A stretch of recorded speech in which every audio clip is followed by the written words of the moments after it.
स्तोत्रम्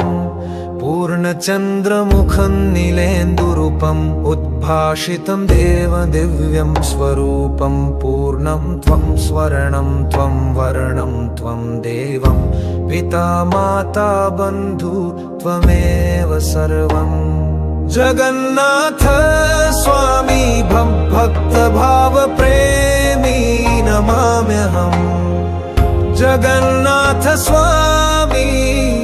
भक्तभाव प्रेमी नमाम्यहम् कुञ्चितकेशं च सञ्चित्वेषं वर्तुलस्थूलनयनं ममेशं पीनकनीनिकानयनकोशम् आकृष्ट ओष्ठं च उत्कृष्टश्वासम् जगन्नाथ स्वामी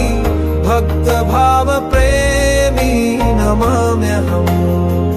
जगन्नाथ स्वामी भक्तभाव प्रेमी नमाम्यहम्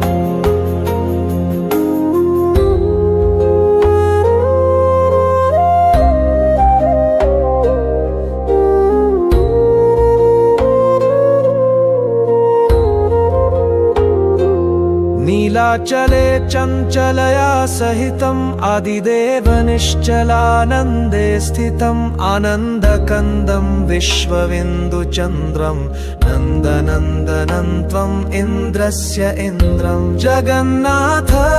स्वामी भक्तभाव प्रेमी नमाम्यहम् जगन्नाथ स्वामी भक्तभाव प्रेमी नमाम्यहम् सृष्टिस्थितिप्रलय सर्वमूलं सूक्ष्मातिसूक्ष्मं त्वं स्थूलातिस्थूलं कान्तिमयानन्तम् अन्तिमप्रान्तं प्रशान्तकुन्तलं ते मूर्तिमन्तम् जगन्नाथ स्वामी भक्तभाव प्रेमी नमाम्यहम् जगन्नाथ स्वामी भक्तभाव प्रेमी नमाम्यहम् यज्ञतपवेदज्ञानततीतं भावप्रेम छन्दे सदावशित्वं शुद्धात् शुद्धं त्वं च पूर्णात् पूर्णं कृष्णमेघतुल्यम् अमूल्यवर्णम् जगन्नाथ स्वामी भक्तभाव प्रेमी नमाम्यहम् जगन्नाथ स्वामी भक्तभाव प्रेमी नमाम्यहम्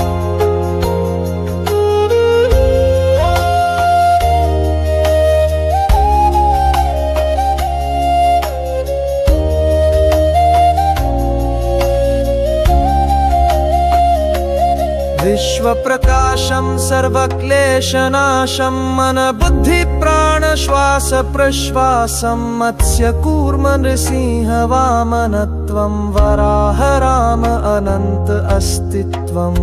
जगन्नाथ स्वामी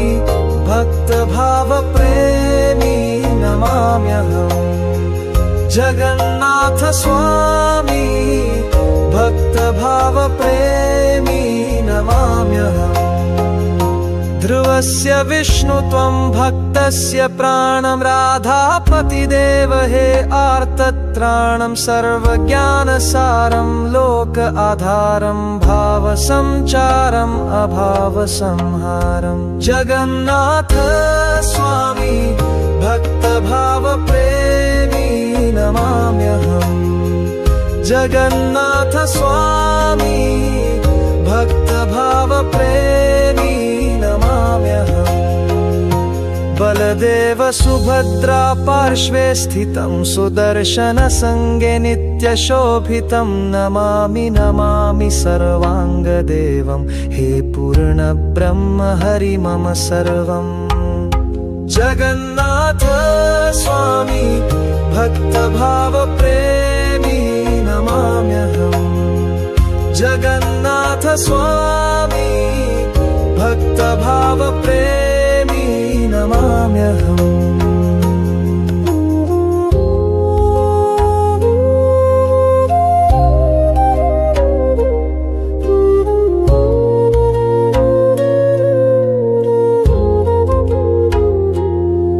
कृष्णदास हृदि भाव संचारं सदा कुरु स्वामी त किंकरं तब कृपा बिंदु हि एकसारम् अन्यथा हे नाथ सर्व असारम्